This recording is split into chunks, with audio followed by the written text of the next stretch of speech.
Hello everybody, welcome back to another video, and today we will be doing my October Senate prediction for the 2026 midterms. As I said before, we'll do a monthly prediction for the Senate, House, and Governor's elections for the 2026 midterms. Today is October 2nd, 2025, and we will be doing our October Senate prediction. And obviously we're going to start off with the safe Democratic seats. These are seats that will go to Democrats by over 15 points. We start in Oregon. Oregon is going to go to Democrats in my prediction by around 17 percentage points. Oregon, you have incumbent Senator Jeff Merkley running for re-election. He is in 2024 there was a Senate election of Ron Wyden. Ron Wyden easily won re-election. Jeff Merkley, he's not going to get primaried. He is getting very old. He's 68. He's actually not that old compared to others, but he's going to be around 74 to 75 by the end of his term. So, yeah, that's what you can expect there. And Republicans don't have any notable candidates because, it is Oregon.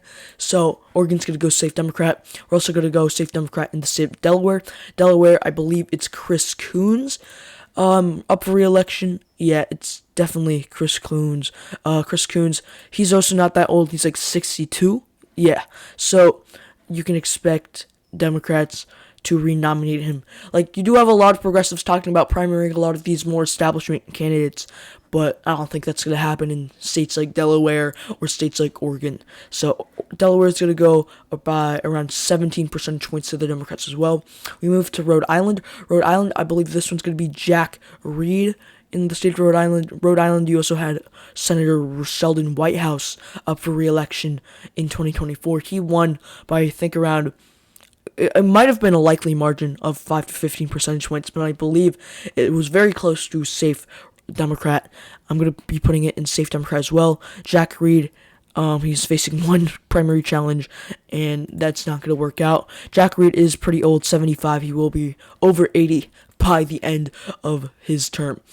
Now we go to Massachusetts. You have Ed Markey. This time, he actually might face a pretty big primary challenge, although it's not declared yet. Ed Markey has declared his bid. He's the only notable Democrat in so far. He's been serving since he was elected in 2012. He's almost 80. He's 79 years old, I believe, and he will be over 85 by the end of his term in November 2020. November 2020. No, not even 2020. 2032. So you have likely primary challenge at this point from Seth Moulton, the representative from Massachusetts' 6th congressional district. Moulton, much younger, but he does hold a lot of those ideological beliefs. He's pro-Israel, just like Ed Markey. He takes PAC money, quite a lot of it as well. So I think Moulton could pretty easily beat Ed Markey in a primary, but Seth Moulton, he still does have to declare his bid, but I will be putting Massachusetts in safe Democrat either way. But I do believe that Seth Moulton will be able and probably will jump into the race and beat Ed Markey in a Democratic Senate primary. Now let's go to, is that it for the safe Democratic states? We're actually also going to go to the state of Colorado. You have John Hickenlooper up for re-election there. Hickenlooper, he was elected. He took down, I believe, Cory Gardner, the incumbent Republican senator, in 2020 by around 9 percentage points. Gardner had won against Mark Udall by just 2 percentage points in this blue state 6 years before. John Hickenlooper, he should easily be renominated. And Republicans, they don't have any good candidates. I will be putting this race into the safe Democratic category as well. 16 percentage points to the Democrats. Now let's move on to the safe Republican states. You have a lot of these. I'm not going to look into most of them. Idaho, I believe this one's Jim Risch, who's up for re-election. He should easily win. There's not that many Republicans that are actually retiring, and Democrats as well. Idaho, is it Jim Risch? Yes, it is. He won by 30 points in 2020. Safe Republican. Montana's actually not going to go safe, but Wyoming, the reddest state in the nation, Cynthia Loomis won by around 50 percentage points. She hasn't declared yet, but she likely will. Safe Republican in Wyoming. South Dakota, you have I think this one's Mike Rounds. Yeah, Mike Rounds, he's not as MAGA as some. He actually was skeptical about a couple of Trump's nominees for the cabinet, but he ended up voting yes for all of them. So it should be a pretty easy win for Mike Rounds there for re-election. Nebraska's not. Kansas is going to be likely. Oklahoma, you are going to have Markwayne Mullen, very enthusiastic young senator from Oklahoma, running for re-election. He was appointed by the Oklahoma governor. I think it was Kevin Stitt back then. Jim Inhofe, he retired. So Markwayne Mullen, he won a special election, but he's never actually won a general scheduled election, so we'll see how he performs there. But I have no doubt that he's going to be able to win again by over safe margin. Arkansas, that you have, I think it's going to be who is it? Yeah, Tom Cotton. He is. Wait, no, he's running for re-election. Yeah, so Arkansas is going to be another easy win for Republicans there. And Louisiana, you're going to have it go to Bill Cassidy. Bill Cassidy, he might be primaried out, but there's no big Republicans in yet. Besides John Fleming, the state treasurer, it's possible. But the two polls are very lopsided and don't show anything much, and we haven't had a poll in like 6 months. So Fleming could primary out Cassidy, but we'll have to see. But either way, it's going to go safe Republican. Mississippi is not going to go safe because of Cindy Hyde-Smith being just such a horrible candidate. But Alabama, you do have incumbent Republican Senator Tommy Tuberville retiring and running for governor. So you have a two-sided primary, basically, between Attorney General Steve Marshall and Alabama first Republican Congressman Barry Moore. Honestly, I think Barry Moore's a favorite, but Steve Marshall could definitely come from behind. Either way, it's going to go safe Republican. So, we also have Tennessee. Tennessee, this one is going to, I think this one's, Bill Hagerty easily wins again. And Kentucky, you do have incumbent Republican and former Senate Majority Leader Mitch McConnell retiring, and it's kind of a three-way primary right now between Daniel Cameron, former, I think, Attorney General, and he went against Andy Beshear in 2023 for the governor's seat. You have Representative Andy Barr. These two are the more establishment candidates, and you have a very MAGA Nate Morris, who's already gained the endorsements from he's gained the endorsements from Jim Banks, Bernie Moreno, and even Charlie Kirk, who is now deceased, obviously, and Vivek Ramaswamy. It's possible that Nate Morris does win with his populist approach, but we will have to see. So, let's go and put it in safe Republican. I believe that I think Daniel Cameron is the favorite so far, but Nate Morris could definitely win. So now let's move on to the likely states. After I put in West Virginia, I think this one is, going to be Shelley Moore Capito. She might be primaried out once again by Tom Willis or never. I mean, you have a state senator versus an incumbent senator who's been serving for like 12 years. I don't think Willis is going to be able to primary him out, but if Shelley Moore Capito really is hated that much by MAGA, then it's possible. But West Virginia, I think Shelley Moore Capito holds on and wins West Virginia by like 30 points, the second brightest state in the nation. Now let's move on to the likely states. These are states that are going to go between 5 to 15 percentage points. New Mexico is going to be the first. New Mexico, you have, I think this one is, this one is, Ben Ray Lujan. He is going to be able to win. Republicans have nobody declaring so far. I think he wins by around 11 points, this time by double digits. So there's that. Likely Democrats, that's also going to be Illinois. Illinois, you have incumbent Democrat Dick Durbin retiring, so that's very interesting. And Democrats are probably going to nominate Raja Krishnamurthy, representative, but you do have Robin Kelly. I don't think she's going to win. She actually is the more experienced, but that's probably not happening regarding polling. And also, Robin Kelly actually has more endorsements from representatives. A lot of them are out of state, actually. I think most of them are out of state. Yeah. And Chris Murphy, he's actually a pretty progressive one. Roger Krishnamurthy has the endorsements from two former representatives, Luis Gutierrez and Phil Hare. Roger Krishnamurthy is actually pretty establishment, but more progressive than Robin Kelly, at least. But Juliana Stratton actually has the endorsement from Illinois Senator Tammy Duckworth. So it's interesting, but Roger Krishnamurthy is winning in every single poll. But Robin Kelly, actually comes in last after Juliana Stratton. So, you can expect Krishnamurthy to be the nominee, and he is out fundraising both of them combined by 4 times.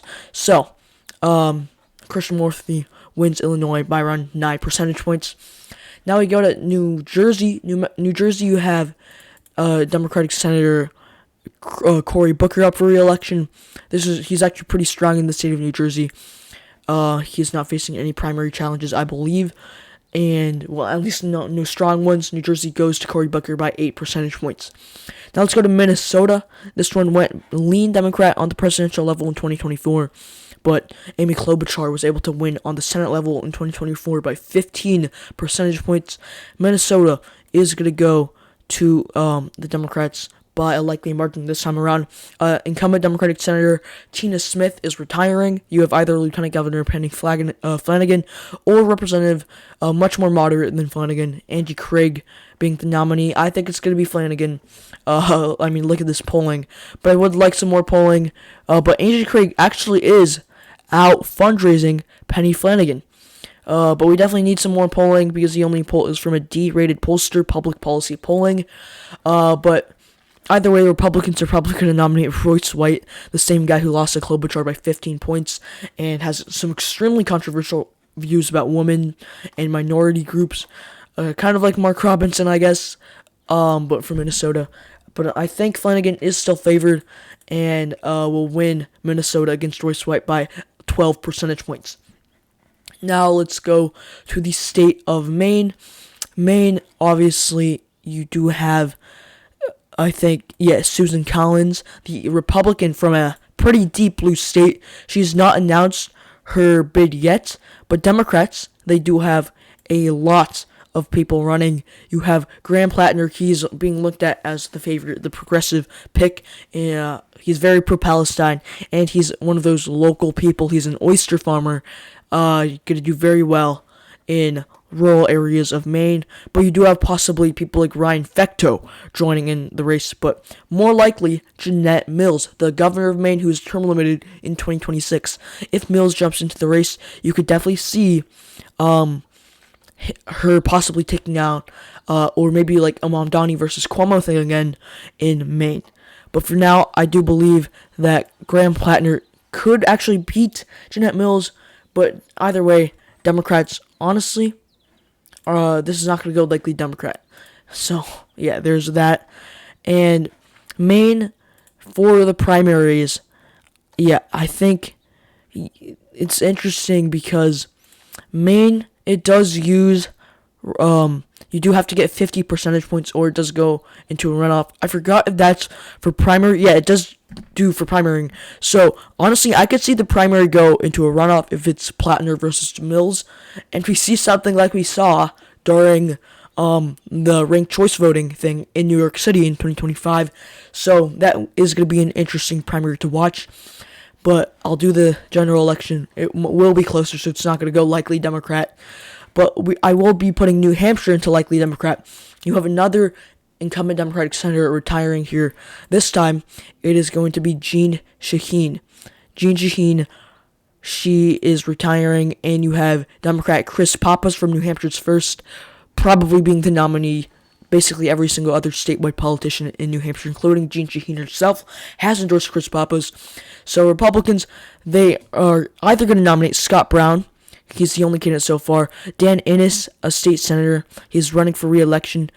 He was the first candidate to jump into the race, but he realized that Brown or John Sununu would be the best nominee for the race, so he dropped out and is running for re-election as state senator.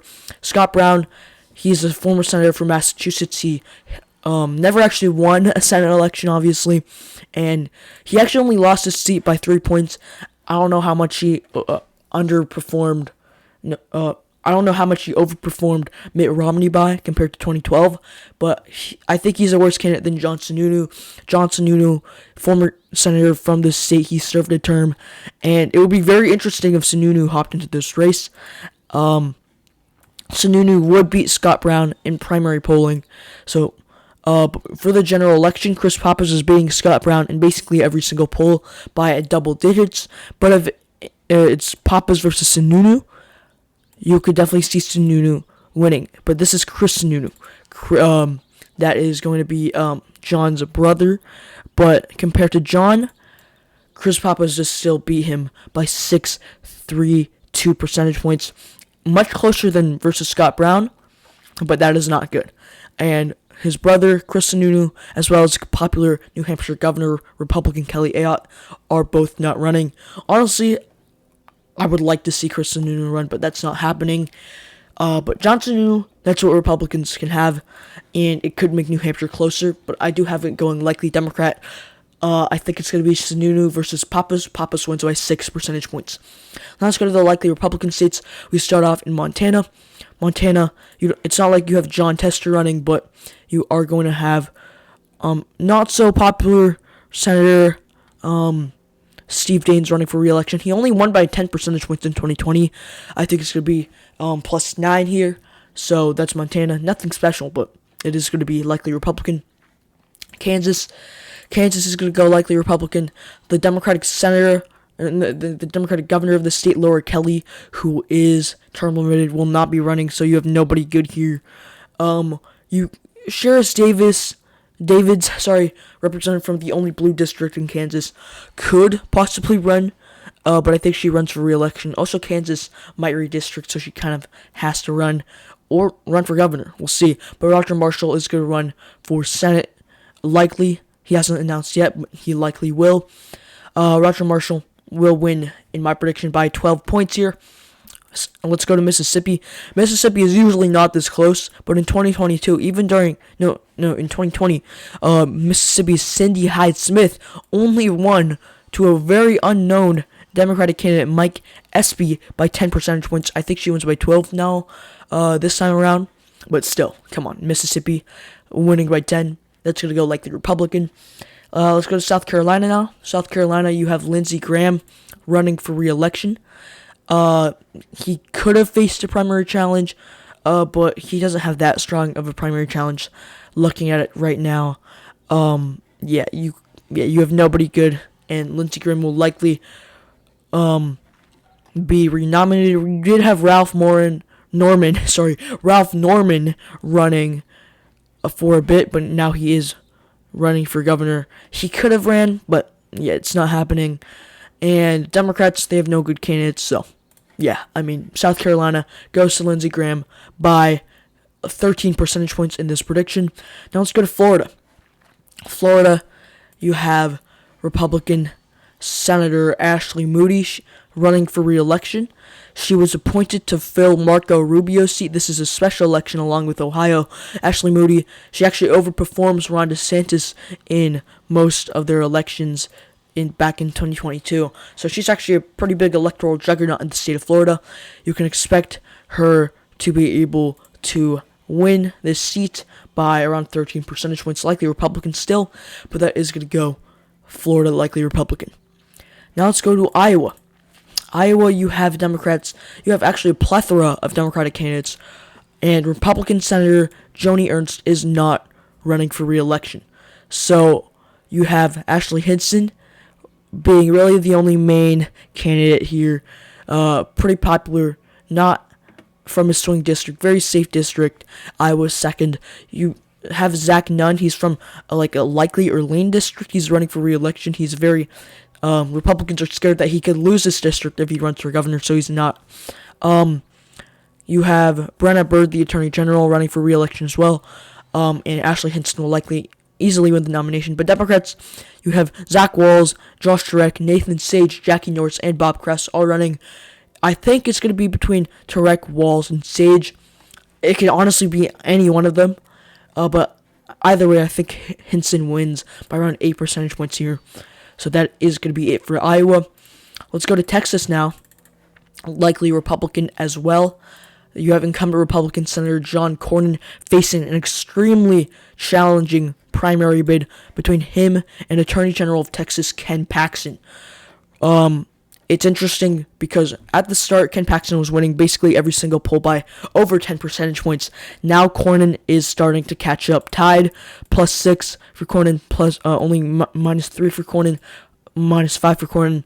So, yeah, Cornyn is definitely jumping back. For DDHQ, the polling average in aggregate shows Cornyn actually beating Paxton by 0.7, and for Real Clear Politics, he's only down by 4.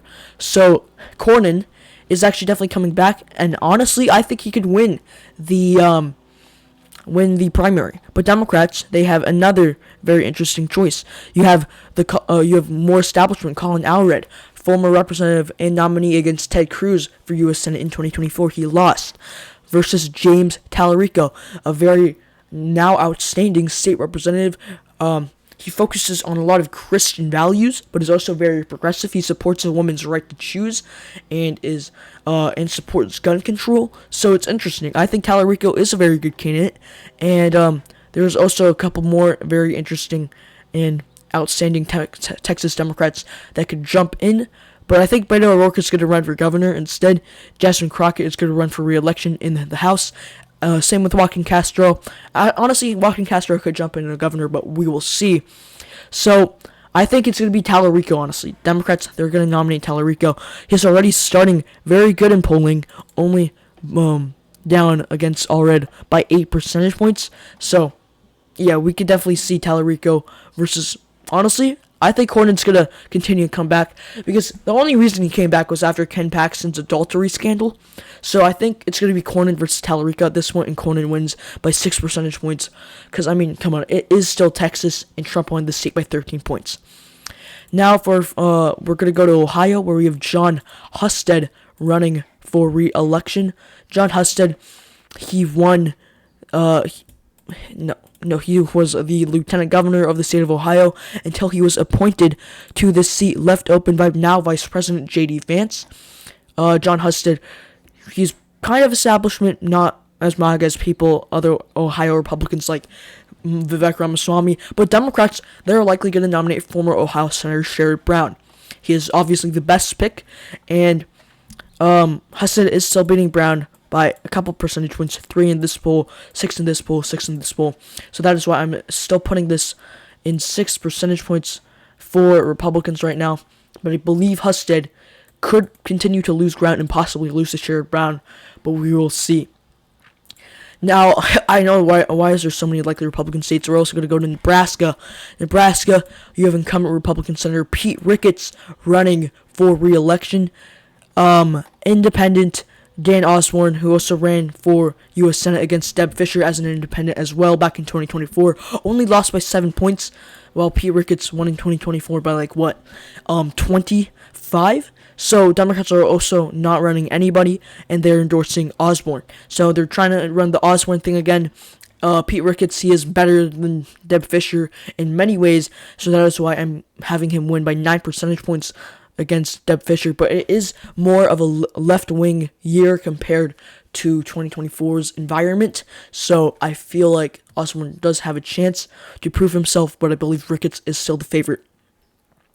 I'm going to put Virginia into likely Democrat. I forgot to put it in there before. Virginia, I think you have Mark Warner running for re-election. Republicans, it is possible that Glenn Youngkin does jump into the race, but even then, Warner does beat Youngkin by 7 points, and I think Youngkin's just going to save up for 2028 presidential bid. So Virginia is going to go likely Democrat. Warner wins by 10. Now, for a final likely state, that is going to be the state of Alaska. Alaska, you have incumbent Republican Senator Dan Sullivan running for re-election. Democrats, they can Mary Peltola could potentially jump into the race, because now it's really just between running here for the Senate or for House, because you have Tom Begich, another Democrat from Alaska, running for governor. So Peltola probably running for Senate or House. I think she's going to go for Senate, because you can really run for House any time of the year, any 2 years. But Senate, no. and she's going to take this opportunity, but I feel like Sullivan still wins by 7 percentage points. General election hypothetical polling, Sullivan beats Mottola by 1. It is possible it could get close, but in the most recent poll, Sullivan does beat Mottola by 5. I'll be putting this race, actually, I'm going to put it in lean Republican. I have Sullivan winning by 4 percentage points. Now let's move on to our final 4 states. We're going to go and start with the state of North Carolina. We will be putting it into the lean Democratic column. You have incumbent Republican Senator Tom Tillis retiring. He faced some very harsh primary challenges from Donald Trump after he voted against the big, beautiful bill, I think. North Carolina is going to go pretty close. You have Republicans likely nominating former RNC Chair Michael Whatley, and Democrats likely nominating former, very popular North Carolina governor who just was term limited in 2024, Roy Cooper. It's going to be very challenging, but I feel like North Carolina is shifting left, especially in suburbs of Raleigh and Asheville, and Roy Cooper is more stronger and statewide local candidate compared to Michael Whatley, who's more like establishment and a nationwide figure, and I feel like that doesn't do so well in places like North Carolina. So North Carolina will be a flip for Democrats. In this state, I have Roy Cooper winning by 2.5 percentage points. Now let's move on over to the state of Michigan. This state will go lean Democrat as well. You have another incumbent Democratic senator in a semi-swing state. Michigan incumbent Democrat Gary Peters is retiring. You have Democrats scrambling here. You have possibly Dana Nessel. She's the only remaining candidate that could possibly run, who's actually statewide. Dana Nessel, Michigan Attorney General. But you also have Haley Stevens, very, very establishment, pro-Israel, pro-establishment candidate for Michigan's 11th running. You have Mallory McMorrow, state senator, more local, statewide, still semi-establishment, but a more local figure. And you have very Zahra Mamdani-like progressive Democratic Socialist Abdul El-Sayed running. So right now, here's the endorsements. Bernie Sanders has endorsed Saeed. Ro Khanna has endorsed Abdul El-Sayed. And you see here, Mallory McMorrow gets so many endorsements from these state-wide local senators, state representatives. So that is interesting.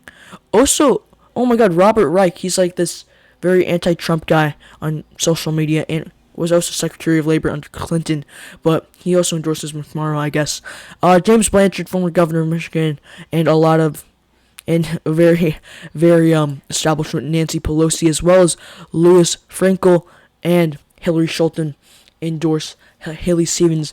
Currently, polling shows Stevens winning every single poll, and Saeed coming in second, sometimes third.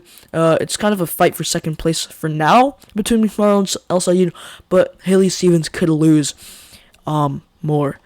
Also, it is possible that Mallory McMorrow does drop out, endorsing, honestly, either Haley Stevens or Abdul El-Sayed, but Republicans, they're likely going to nominate Mike Rogers, the only semi-unknown candidate, former representative and nominee for this for the other Senate seat in 2024. He only lost by 0.34 percentage points, 20,000 votes around, even less than that, against Representative Alyssa Slotkin, obviously not senator. Definitely Republicans' best bet for the seat, but will still lose and come up short. Now let's move over to the state of Georgia. You have incumbent Democrat Jon Ossoff, very young, very actually not that enthusiastic, running for re-election. He's already raised almost $42 million, and Democrats are likely going to renominate him. But Republicans, you have either Mike Collins, Buddy Carter, or Derek Dooley being the nominee.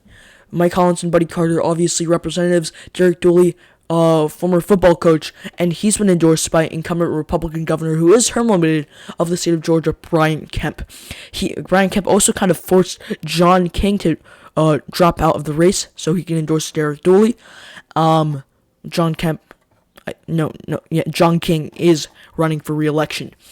Mike Collins, obviously Georgia does use runoffs, so if they don't make it to 50 percentage points, but you do have a large chunk of undecided voters. Derek Dooley is coming in last. Mike Collins versus Buddy Carter. I think Mike Collins is going to come out on top. But still, they just barely come up short in the state of Georgia. Jon Ossoff wins by 0.8 percentage points in a runoff, because obviously the general election does use runoffs as well. I think it's going to be, honestly, 49-48 in the first round for Jon Ossoff, and then in the runoff, Ossoff wins by 0.8 percentage points, 50.4 to 49.6. And now we move on to our final race, the previously talked about Maine Senate race. You will have incumbent Republican Senator Susan Collins running, not yet actually, against, like I said before, Graham Plattner or Jeanette Mills. I already talked about this primary. I think Jeanette Mills, if she does hop into this race, you do have to remember this Maine does use ranked choice voting, so it could very well turn out like New York City. But New York City obviously isn't Maine. There's not that many progressives. Honestly, a lot of these other candidates would probably cross endorse with either Jeanette Mills, probably. So, or if Ryan Fector joins into the race, maybe him or Kathy Breen. These more establishmentarian figures rather than Graham Plattner. So I do believe that if Jeanette Mills does hop into the primary, she is favored, but it is possible. We've seen this before. Progressives knock at her lead, and Graham Plattner somehow overtakes it. So for now, I am putting this race into the tilt Democratic category. Another flip for Democrats. So 2 flips for Democrats here. Jeanette Mills beats Susan Collins. And this is if Susan Collins even does run. But Susan Collins' campaign is already now actually asking for donations. So that's kind of a sign that she will run. So I have 2 flips for Democrats in 2026, North Carolina and Maine. This is a map Republicans do still keep control of the Senate, 51-49. Thank you so much for watching this video. Please subscribe and like for more, and I'll see you next time. Goodbye.